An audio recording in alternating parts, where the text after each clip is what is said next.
상상해 보십시오. 당신은 조그만 상품권 거래소를 운영하는 사장입니다. 경기는 바닥이고 월세 내기도 빠듯한 상황이죠. 그런데 어느 날 솔깃한 제안이 들어옵니다. 사장님, 저희가 물량이 좀 많은데 수수료 넉넉히 챙겨드릴 테니까 현금으로 좀 바꿔주셔. 그 돈이 깨끗한 돈이 아니라는 것쯤은 직감적으로 알 수 있습니다. 보이스피싱이나 불법 도박 사이트에서 나온 돈 냄새가 나거든요. 하지만 당신은 생각합니다. 내가 훔친 것도 아닌데 뭐. 난 그냥 환전만 해주는 거야. 수수료 받는 게 죄는 아니잖아. 과연 그럴까요? 이 한 번의 선택이 당신의 전 재산을 날리고 국가로부터 빚쟁이처럼 쫓기게 만든다면 어떨까요? 오늘 다룰 사건은 바로 이설마 하는 마음이 불러온 참혹한 대가에 관한 이야기입니다. 사건의 주인공 A씨 일당은 상품권 업체를 운영하며 보이스피싱 조직의 자금 세탁을 도왔습니다. 범죄 조직이 사기로 뜯어낸 돈으로 상품권을 사오면 A씨가 그걸 다시 현금으로 바꿔주는 식이었죠. 이 과정에서 A씨는 일반적인 거래보다 훨씬 높은 수수료를 챙겼습니다. 일명 상품권 깡을 통한 자금 세탁입니다. 꼬리가 길면 잡히는 법. 결국 A씨는 수사기관에 검거됩니다. 재판에 넘겨진 A씨. 그런데 여기서 아주 기막힌 법적 논쟁이 시작됩니다.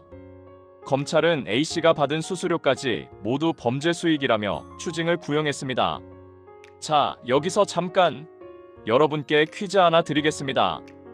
A씨는 보이스피싱 조직에게 받은 수수료를 국가에 뺏기지 않기 위해 이렇게 항변합니다. 이 돈은 사기 피해자들 돈입니다. 법에 보면 피해자에게 돌려줘야 할 돈은 국가가 뺏을 수 없다고 되어 있잖아요. 과연 이 주장은 법적으로 타당할까요?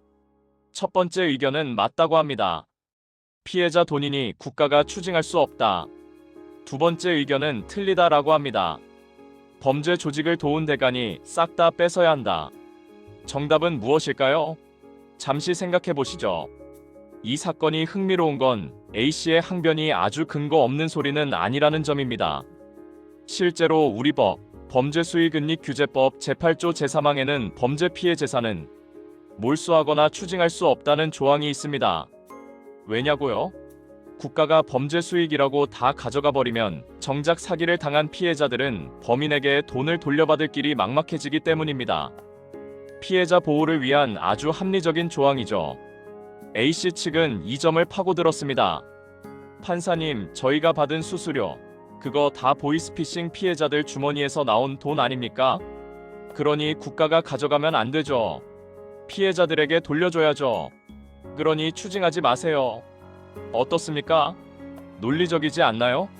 겉으로 보면 피해자를 걱정하는 것 같지만 속내는 그러니 내 돈은 건들지 마라는 아주 교묘한 계산이 깔려 있는 겁니다. 법원으로서는 딜레마에 빠질 수밖에 없습니다. 법 조항을 기계적으로 해석하면 A씨 말이 맞고 그렇다고 놔두자니 범죄 조력자가 배를 불리는 꼴을 보게 되니까요. 하지만 2026년 1월 대법원 2025도 15768은 이 지루한 논쟁의 종지부를 찍습니다. 결론부터 말씀드리면 A씨의 꼼수는 통하지 않는다였습니다. 대법원의 논리는 아주 명쾌하고 송곳 같았습니다. 그래, 그 돈이 사기 피해자들의 돈인 건 맞다. 하지만 동시에 그 돈은 범죄단체를 유지하고 강화하는 데 쓰인 자금이다. 이게 무슨 뜻일까요? A씨가 도운 건 단순한 사기가 아니라 보이스피싱 조직이라는 거대한 범죄 시스템이었습니다. 법원은 이를 별개의 중대 범죄로 본 것입니다. 따라서 피해자에게 돌려줘야 한다는 원칙보다 범죄 조직의 자금줄을 끊어내야 한다는 공익적 필요성이 더 크다고 판단한 겁니다. 결국 법원은 A씨가 받은 수수료 전액에 대해 추징을 확정했습니다. A씨는 범죄 수익은 물론 자기 재산까지 털어 국가에 돈을 내야 하는 처지가 된 것이죠. 이 판결은 우리에게 묵직한 질문을 던집니다. 돈에는 꼬리표가 없다고들 합니다. 하지만 법의 눈에는 꼬리표가 보이나 봅니다. 그 돈이 누군가의 눈물을 훔쳐 만든 돈이라면, 그리고 거대한 악의 시스템을 굴리는 윤활유가 되었다면 국가는 그 이익을 단 1원도 용납하지 않겠다는 선언입니다.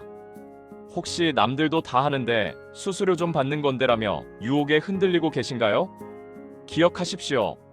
악의 편에 서서 번 돈은 결국 빚이 되어 당신의 삶을 덮칠 것입니다. 오늘의 이야기는 여기까지입니다. 법이 차갑게만 느껴지셨나요? 때로는 그 차가움이 우리 사회를 지키는 가장 뜨거운 도구가 되기도 합니다. 내용이 유익하셨다면 구독과 좋아요 부탁드립니다. 저는 변호사 김강균이었습니다.